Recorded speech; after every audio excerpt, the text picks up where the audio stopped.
Bom, meninos, bora lá então, né? Crianças, semana passada a gente estava conversando sobre a parte, então, né, das proteínas, e dando sequência aqui, na aula de hoje vamos conversar sobre o nosso último tópico, né, que é a parte de ácidos nucleicos. Bom, quando a gente fala a respeito desses esses ácidos nucleicos, a gente tem que pensar que o ácido nucleico é uma molécula complexa, que vai ser produzida pelas células e que são essenciais para o desenvolvimento do nosso organismo e de algumas características específicas, direcionando o processo de síntese proteica. Então, hoje a gente vai conversar sobre como que a gente tem a ligação entre a ideia, né, do mundo do ácido nucleico com o mundo das proteínas. A Rafaela perguntou aqui, né, pediu para eu explicar de novo a ideia das ligações peptídicas. A ligação peptídica, Rafaela, é um processo no qual a gente tem um aminoácido com um grupamento amina dele e o outro aminoácido com grupamento ácido carboxílico, fazendo uma ligação na qual uma hidroxila do ácido carboxílico e o hidrogênio do outro aminoácido, eles se desligam, formando uma molécula de água, e faz uma ligação entre o nitrogênio do grupamento amina de um aminoácido com o carbono do grupamento ácido carboxílico do outro. E aí a gente tem a chamada ligação peptídica, que gera uma síntese, que é a união de duas moléculas por desidratação. Por desidratação, porque a gente perde uma molécula de água nesse processo, tá? Então, cada ligação peptídica gera uma molécula de água. Cada dois aminoácidos que se ligarem, eu tenho uma ligação peptídica. Três aminoácidos que ligarem, duas ligações peptídicas. E assim por diante. Aí tem aquela regrinha que eu mostrei para vocês, que é o número de ligações peptídicas é igual ao número de aminoácidos menos um. Beleza? De nada. Então, nesse processo, meninos, esse modelo mais aceito para explicar como que um ácido nucleico é, ele vai variar de acordo com quem é o ácido nucleico. Isso aqui, por exemplo, é a molécula de DNA, que via de regra, pelo menos para a maior parte das moléculas que a gente conhece, os DNAs, eles são de fita dupla, tá? Então, criancinhas, do que é feito este ácido nucleico? Ele é formado por um açúcar, que é uma pentose. Por que é pentose? Porque existem 5 carbonos que fazem parte desse componente. Ligado a uma base nitrogenada e ligado até um grupo fosfato. No caso do DNA, essa é uma das diferenças que a gente tem aqui, ó. Perceba que é nesse carbono, que a gente chama de carbono 2' e por que essa designação linha? Para designar qual é o carbono que a gente está vendo ali dentro. Então, esse é o carbono 1, 2, 3, 4 e o carbono 5. O carbono 2, ele está ligado com o hidrogênio. Que se fosse no RNA, quem é o cara que está ligado aqui, ó? Uma hidroxila.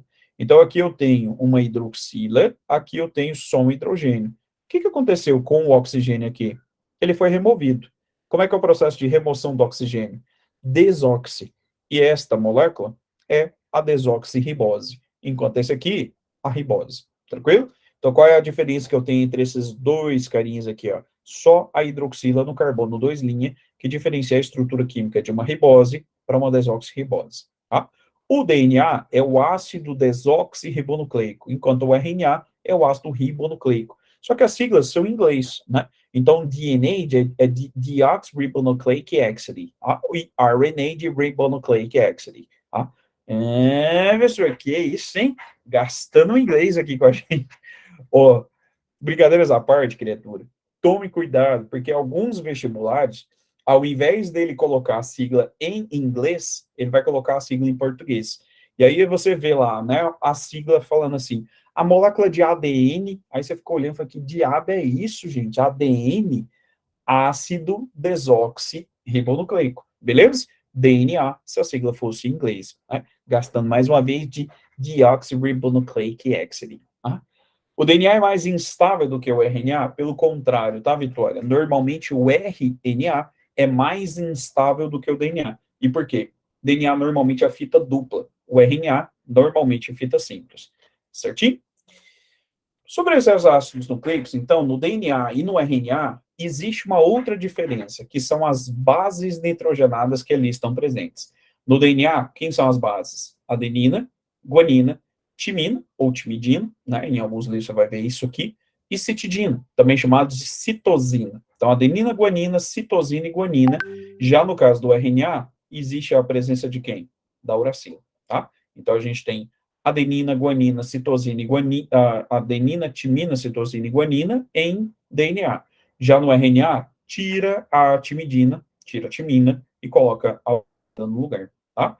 A gente tem, galera, as adeninas e as guaninas sendo consideradas como purinas, enquanto timina, citosina e uracila são chamadas de pirimidinas. Por que disso? Por conta da presença do número de anéis, e isso aqui fica parecido com uma estrutura química de uma molécula, né? Que é a gente tem com dois anéis as purinas, e aqui com um único anel a pirimidina, semelhante à estrutura química de duas moléculas lá da química, certo?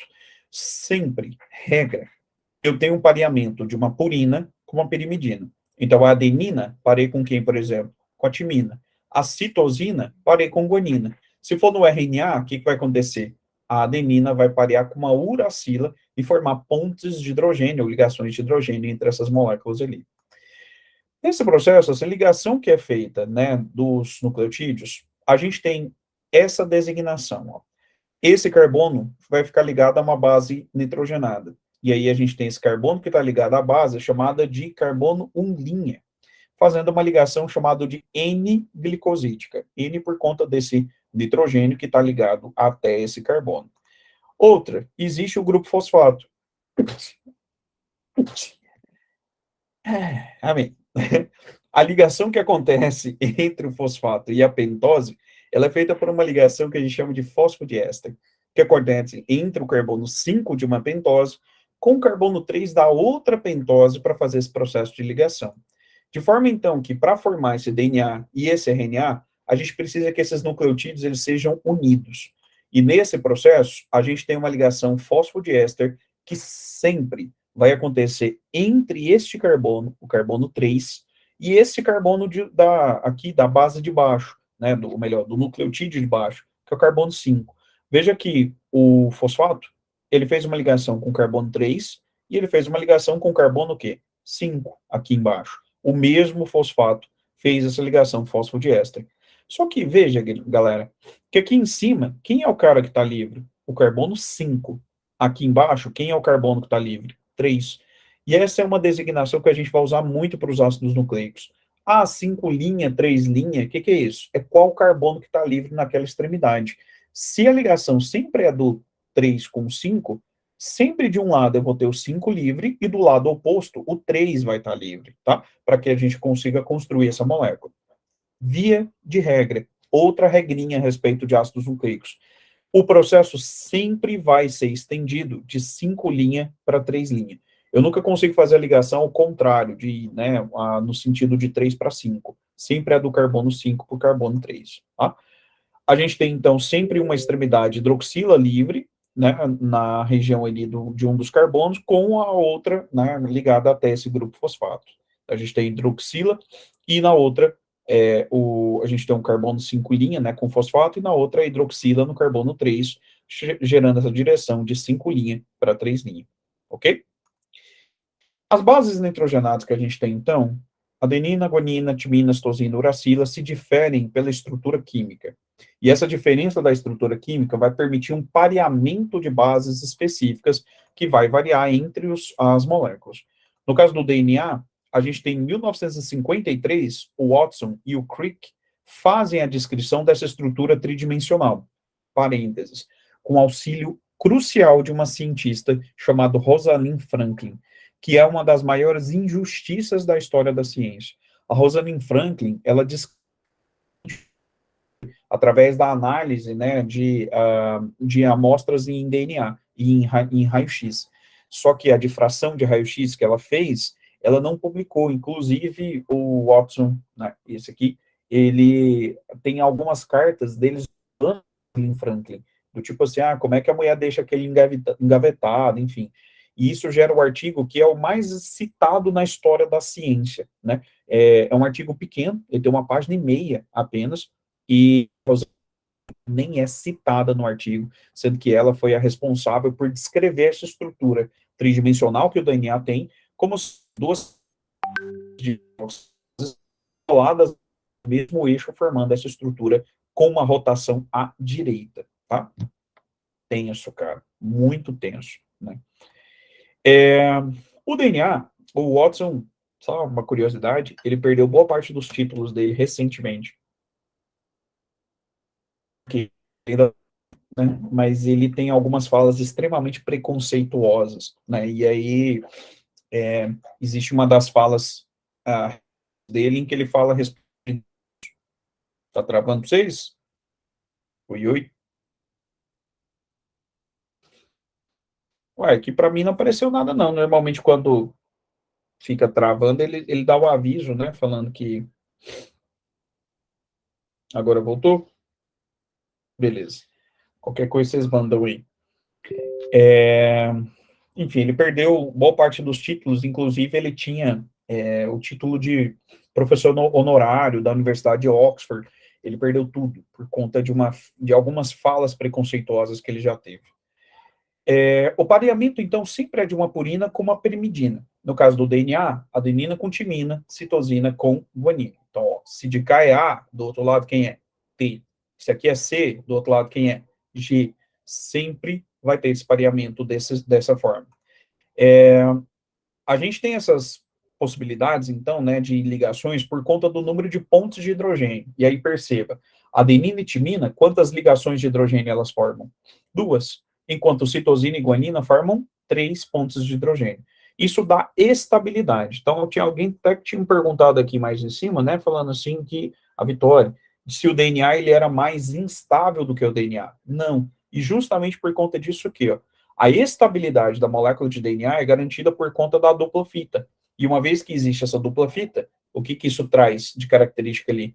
A gente tem uma estabilidade maior da molécula, tá?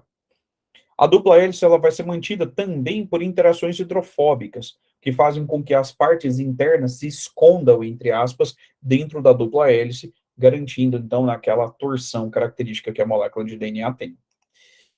Então, galera, relembrando, dentro da célula a gente tem DNA, só que esse DNA ele fica onde? Dentro do cromossomo, né? E aí esse cromossomo ele fica dentro do núcleo. Então isso aqui que você está vendo é um cromossomo metafásico, no máximo de condensação, e lá a gente vai ter aquela estrutura do DNA, certo? Acho que é uma das maiores frustrações que a galera tem na faculdade, quando você faz uma aula prática de extração de DNA, ou então no ensino médio mesmo, em que você pega morango, vai lá, faz a extração, aí você mostra uma meleca branca e fala, aqui o DNA. Os bichos ficam olhando para você assim, sério? Acho que na cabecinha da criatura ele achava que ia surgir a dupla fita de DNA enrolada, bonita, né? Na novela O Clone da Globo, né? A mulher cantando sobre nossas cabeças o sol. Cara, esse é um modelo, né? Não é algo que dá para ver a olho nu. Eu nem tenho como, num microscópio, ver o modelo de como é que o DNL deve ser. A gente tem. Deixa eu ser com a ilusão, foi mal, Pamela. Nesse processo, galera, em que o DNA, né, essa construção de como é que ele deve ser, é um modelo. Um modelo é uma representação hipotética de como que o negócio ele deve ser. Porque não tem como ver nem em microscópio, quanto mais a olho nu, a estrutura do DNA ali presente. Tá? Do que é feito esse DNA, então? O DNA ele vai ser formado por um açúcar, né? Aqui, desoxirribose, uma base e o grupo fosfato, com as 4 bases que fazem o pareamento específico deles. Existe uma relação chamada de relação de Chargaff, ou lei de Chargaff. O Erwin Chargaff, ele fez uma análise química que mostrou que a proporção de purinas e de pirimidinas sempre era constante na fita de DNA. E aqui ele consegue perceber isso. Ó. Em homem, por exemplo, ó, a gente tem 30,4% de adenina, quanto de timina? 30,1%. Tá vendo que é praticamente a mesma quantidade? Guanina, olha lá, 19,6, 19,9. Olha no boi, 29, 29. 29, 29 no carneiro também. Então, a quantidade de bases nitrogenadas é razoavelmente semelhante em relação ao que eu tenho de adenina e o que eu tenho de timina, mostrando que o pareamento específico entre esses dois vai acontecer. Então, a mesma proporção de adenina é a mesma proporção de timina. Sendo assim, chama isso de X. X, isso aqui também é X. X dividido por X dá quanto? 1. Enquanto aqui, chama isso de Y. Aqui tem que ser Y também. Y dividido por Y tem que ser igual a quanto? 1. Ou ainda, proporção de purinas e de pirimidinas, isso tem que ser também igual a 1, tá? Isso aqui responde uma questão, não sei se alguém fez o vestibular aí da UFO, né, que tinha uma questão que falava a respeito disso. E ele falava para você qual que era a porcentagem de uma dada base. Questão batida. E a Unirv já cobrou isso mais de uma vez também. Ele fala assim, por exemplo, que uma molécula de DNA tem 18% de adenina. E aí, qual que é a porcentagem de timina? Se tem 18 de adenina, quanto que eu tenho de timina? 18. Tem que ser igual. E de citosina e guanina? Soma 18 mais 18 vai dar quanto? 36. O que falta para dar 100% é a proporção de citosina e guanina. Só que os dois não tem que ter igual proporção, então vai ser esse valor dividido por quanto? Por 2. Questãozinha de prova batida, em que ele te dá a proporção de uma base e te pede a proporção das demais, e é só a gente lembrar da relação de Chargaff. A adenina e timina tem que ter proporções iguais, citosinas e guanina também. Então, de novo, David, então imagina que o exercício falou para você que tem 20% de adenina, e aí ele quer saber quanto de timina, citosina e guanina você vai ter. Adenina é 20, certo? Timina vai ser quanto? O mesmo tanto. Porque o pareamento não é adenina com timina, então isso vai ter que dar quanto? 20% de timina também. Então, adenina 20, timina 20. E citosina e guanina? Quanto que vai ser? Soma comigo. 20 com 20 vai dar quanto? 40. O total não tem que ser 100%. Então, se eu somar adenina e timina e isso dá 40, qual que é a proporção de citosina e guanina? A gente tem 60. Logo, se citosina e guanina tem que ter proporções iguais e este valor tem que ser igual a 60, quanto que tem para cada uma delas? 30%, tá? Então, se eu tenho 20% de adenina, eu tenho 20% de timina, 30% de citosina e 30% de guanina, que é o que você está vendo aqui embaixo, ó, né, pela relação de Chargaff. Fechou? Nada. Existe além do o RNA. E o que você está vendo de diferenças entre DNA e RNA aqui, ó? Primeira delas, a quantidade de fitas. DNA tem fita o quê? Dupla. RNA tem fita simples. Primeira das diferenças. Existem outras diferenças? Sim.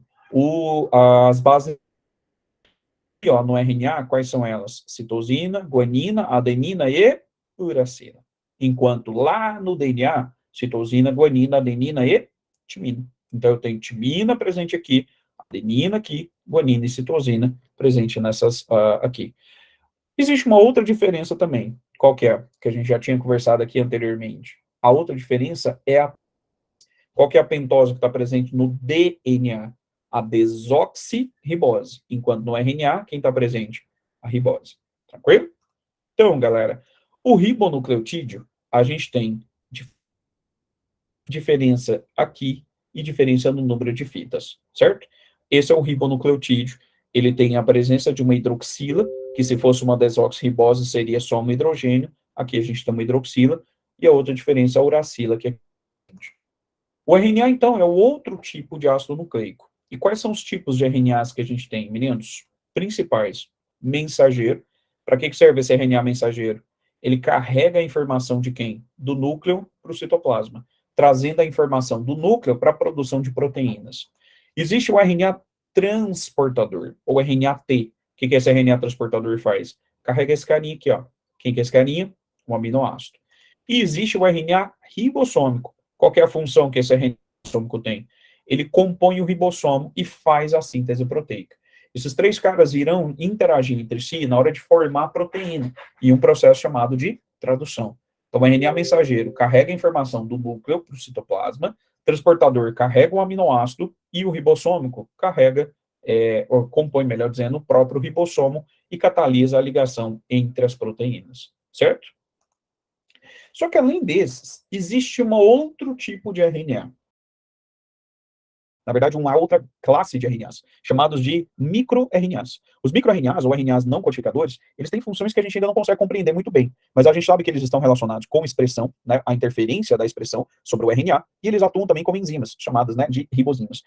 O projeto ENCODE, ele mostrou que a maior parte do DNA, ela vai ser transcrita. Então, no projeto de sequenciamento inicial do genoma humano, mostrou-se que a gente tinha, né, uma quantidade aí de aproximadamente 25 a 30 mil genes, né, um valor aproximado de 26 mil genes aí.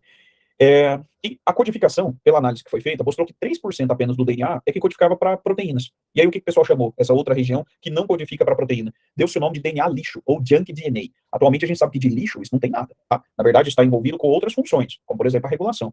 E né, o projeto MATIC, mostrou que esses RNAs eles estão relacionados com a complexidade dos vertebrados. Porque, olha só, nós temos quantos genes? 26 mil. Uma mosca tem 18 mil genes. Um verme tem 22 mil genes. Uma planta, como o milho, tem 32 mil genes. Então, a complexidade estrutural aqui, ela não reflete só genes. A gente tem também micro-RNAs mostrando que a gente... Tá travando aí? Ui, ui, ui, voltou.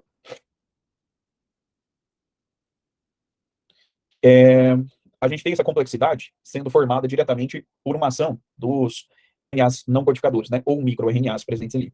Alguém tinha perguntado aqui, professor, qual que é o nome da ligação que fica entre os aminoácidos? Chama ligação dos aminoácidos. Ligação P, tá? A ligação que acontece entre os dois aminoácidos, certo?